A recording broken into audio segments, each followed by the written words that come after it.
Oke, selamat siang semuanya. Assalamualaikum warahmatullahi wabarakatuh. Salam sejahtera untuk kita semua. Oke, hari ini saya akan sharing mengenai business intelligence yang merupakan bagian dari mata kuliah data warehouse dan business intelligence. Sebelumnya kita harus tahu apa sih yang dimaksud dengan business intelligence. Business intelligence merupakan suatu proses untuk melakukan ekstraksi data-data operasional sebuah perusahaan dan mengumpulkannya dalam sebuah data warehouse. Data warehouse itu sendiri merupakan koleksi data yang memiliki sifat subject-oriented, integrate, time variant, non-volatile dalam mendukung proses pengambilan keputusan manajemen. Business intelligence juga merupakan sebuah aplikasi dan teknologi untuk mengumpulkan, menyimpan, menganalisis, dan menyediakan akses ke data untuk membantu penggunanya dalam mengambil keputusan bisnis dengan lebih baik.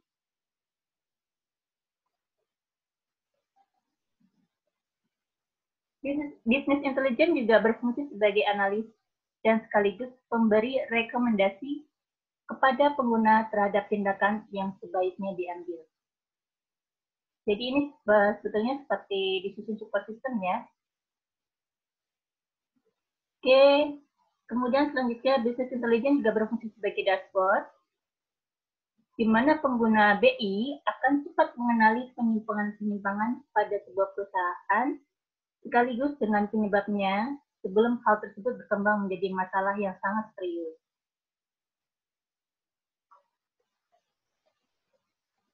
Oke, aplikasi mencakup beberapa aktivitas sistem pendukung keputusan seperti halnya query, sebuah informasi berdasarkan permintaan, reporting ya, kita bisa memberikan sebuah laporan, online analytical processing atau OLAP ya, sebuah data yang diproses secara online dan saling terintegrasi satu dengan yang lainnya. Kemudian statistical analysis, keempat forecasting, dan selanjutnya adalah data mining. Oke, jika dianalogikan dengan dashboard mobil, apa sih contoh dari BI? Ya, contohnya itu di sini BI atau Business Intelligence memberikan informasi kondisi internal seperti halnya suhu pada kendaraan.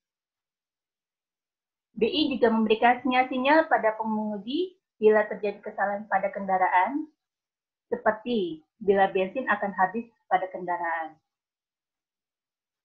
Semuanya berguna bagi pengemudi agar mampu mengendalikan kendaraannya dengan lebih baik dan mampu membuat keputusan tepat dengan lebih cepat. Jadi kalau misalkan di dashboard terlihat, wah bensin kita sudah mau habis nih, berarti kita harus apa nih? Berarti kita harus segera ke pom bensin untuk mengisi bahan bakar. Itulah keputusan yang harus diambil dengan cepat, supaya apa? Supaya mobil kita tidak mogok di tengah jalan ya. Oke, di sini ada contoh tampilan dari sebuah dashboard BI ya, Business Intelligence. Kalau di sini ada tampilan informasi dari Smart Solution Analysis Center, di mana dari dashboard ini diinformasikan statistik dari tourism. Di sini ada tourist attraction, travel agency, hotel, souvenir, catering, dan transportation. Di sini juga ada informasi mengenai profil pengunjung dari sebuah website. Pengunjungnya yang wanita ada berapa banyak sih, yang pria ada berapa banyak, terus usianya di-range dari berapa sampai berapa, ya ini ada informasinya. Di sini juga ada search channel, ya. Di sini ada search keyword in search engine-nya. Nah, ini merupakan contoh dashboard yang nantinya hasil dari dashboard ini kita bisa mengambil sebuah keputusan. Oke, ini juga ada contoh lain dari dashboard Business Intelligence ya, menggunakan Pentaho, Open Source Business Intelligence, di mana di sini ditampilkan sebuah laporan, ada analisisnya, dan ada dashboardnya. Oke. Dalam arsitektur Business Intelligence itu terdapat 4 komponen utama. Yang pertama yaitu data warehouse. Data warehouse adalah gudang data histori yang terorganisir dengan baik. Jadi sini adalah pusat data ya. Kemudian yang kedua adalah analisis bisnis atau business analytics, di mana alat yang memungkinkan transformasi data menjadi informasi dan pengetahuan. Ini kita sudah menggunakan tools-nya. Yang ketiga, manajemen kinerja bisnis atau business performance management yang memungkinkan pemantauan, pengukuran, dan membandingkan indikator kinerja kunci.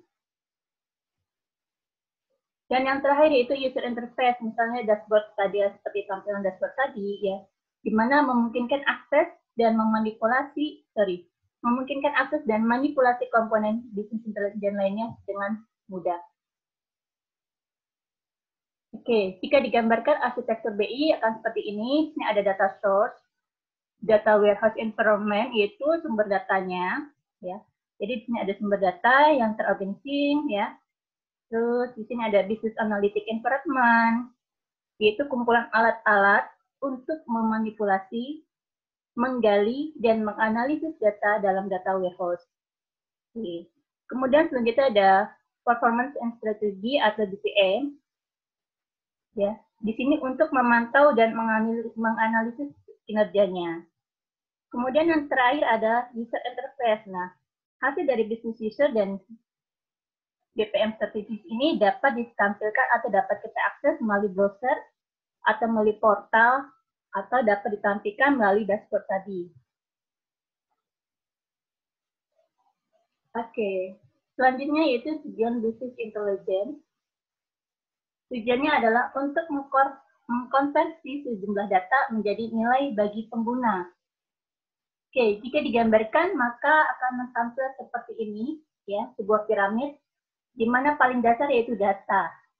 Data itu merupakan sejumlah data, ya, kumpulan data yang berada pada, contohnya tadi di data warehouse tadi, ya, contohnya data customer. Nah, kemudian tahapan selanjutnya itu information. Informasi merupakan data-data yang sudah diolah, ya. Oke, misalkan dari data tadi kita ada data customer, ya, di sini adalah contoh data customer. Nah, kalau misalkan informasi apa nih yang akan kita gali? Misalkan kita mencari data customer yang membeli barang lebih dari 2 item secara bersamaan. Nah, berarti di sini kita harus mencari, ya, customer yang membeli barang lebih dari 2 item. Kalau kurang dari item, maka kita tidak akan gunakan data tersebut. Nah, sini ada proses cleaningnya. Kemudian ketiga yaitu knowledge, ya. Informasi yang sudah diolah menggunakan tools, nah, akan menghasilkan sebuah pengetahuan baru. Nah, tadi kan kita di informasi mencari data customer yang membeli barang lebih dari 2 item. Nah, di knowledge kita mendapat sebuah pengetahuan baru, ya. Di sini kita mendapatkan data-data customer yang membeli barang lebih dari 2 item. Barang apa saja sih yang dibeli yang secara bersamaan? Nah, ini ada di knowledge. Ya, decision merupakan keputusan atau hasil dari knowledge. Nah, kalau kita sudah mengetahui tadi customer membeli barang lebih dari 2 item, barang apa saja yang dibeli secara bersamaan. Nah, decision ini adalah kesimpulan atau keputusan kita untuk menetapkan langkah apa yang harus kita lakukan. Misalkan kita sudah tahu, oh, customer sudah membeli barang A dengan barang B. Terus kita mengapain nih decision-nya atau keputusannya. Dan misalkan dari hasil tersebut, dari hasil knowledge, kita bisa mengambil keputusan misalkan untuk menentukan manajemen inventory-nya. Kemudian untuk pemberian promosi atau yang lainnya.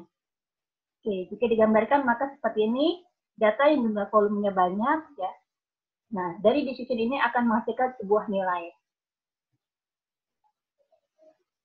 Oke. Model dari business intelligence, MicroStrategy Corporation membedakan 5 gaya business intelligence yang menawarkan alat untuk masing-masing. Yang pertama, pengiriman laporan dan peringatan. Pada saat pengiriman laporan, di situ tentunya kalau misalkan ada masalah yang timbul, maka akan ada warning. Jadi, agar apa? Peringatan tersebut muncul untuk menghindari atau mengatasi masalah yang muncul supaya tidak berkepanjangan gitu. Jadi kalau misalkan ada masalah harus cepat-cepat kita tangani apa penyebabnya dan bagaimana solusinya. Kemudian kedua, laporan perusahaan. Nah, di sini bisa menggunakan dashboard seperti tadi dashboard mobil, yaitu yang digambarkan dalam dashboard mobil, Itu ada laporan segala macam ya, ada bentuk dalam grafik dan segala macam, atau juga bisa melalui Katus Core. Yang ketiga, analisis kubus juga dikenal sebagai analisis slice and dadu, yaitu sebuah informasi yang digambarkan dalam bentuk gambar 3 dimensi. Nah, biasanya dalam bentuk gambar dadu. Kemudian permintaan atau ad hoc, ya, permintaan ad hoc yaitu sebuah fitur user interface pada pengguna yang memungkinkan pengguna untuk bebas memilih data apa saja yang ingin mereka tampilkan. Nah, jadi permintaan ad ini harus disesuaikan dengan kebutuhan si usernya. Ya. Mereka mau menampilkan apa sih, fitur apa sih, gitu ya. Jadi ini disesuaikan dengan kebutuhan dari si pengguna atau si usernya. Kemudian yang kelima yaitu statistik dan penggalian data. Ini digambarkan dalam bentuk gambar statistik dan dalam bentuk data mining, ya, atau penggalian data. Oke, keunggulan dari business intelligence itu apa saja sih, ya? Yaitu kemampuan untuk memberikan informasi yang akurat ketika dibutuhkan, termasuk pandangan waktu nyata dari kinerja perusahaan dan bagian-bagiannya.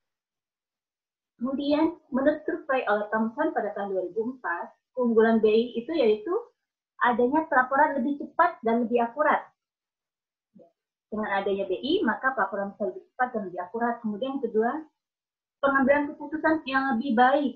Ya, karena tadi ada warningnya pada saat pelaporan, dijelaskan juga melalui grafiknya, jadi kita bisa mengambil keputusan dengan lebih baik lagi. Oke, kemudian yang ketiga, peningkatan layanan pelanggan. Ya, karena adanya informasi, kalau kita tahu nilai apa yang lebih rendah, maka kita bisa meningkatkan pelayanan kita supaya bisa lebih memuaskan pelanggan. Keempat itu peningkatan pendapatan. Nah, ini pasti yang dicari. Ya, jika ada satu sisi yang nilainya lebih rendah, maka kita harus bisa meningkatkan sisi lainnya untuk apa? Untuk meningkatkan pendapatan kita. Mana yang harus kita push nih? Supaya peningkatan pendapatan kita lebih bertambah, gitu. Oke, kemudian hubungan bisnis ekosistem dengan bisnis intelligence itu apa sih, ya? Sebetulnya nggak beda jauh antara DSS dengan BI. Yang pertama, arsitektur mereka sangat mirip sekali karena bisnis intelligence itu berevolusi dari decision support system. Yang kedua, decision support system secara langsung mendukung pengambilan keputusan secara spesifik. Sementara bisnis intelligence itu memberikan informasi yang akurat dan tepat waktu. Dan secara tidak langsung mendukung pengambilan keputusan. Yang ketiga, bisnis intelligence memiliki orientasi eksekutif dan strategi, terutama dalam BPM dan komponen dashboard-nya, sedangkan DSS sebaliknya berorientasi kepada analisis.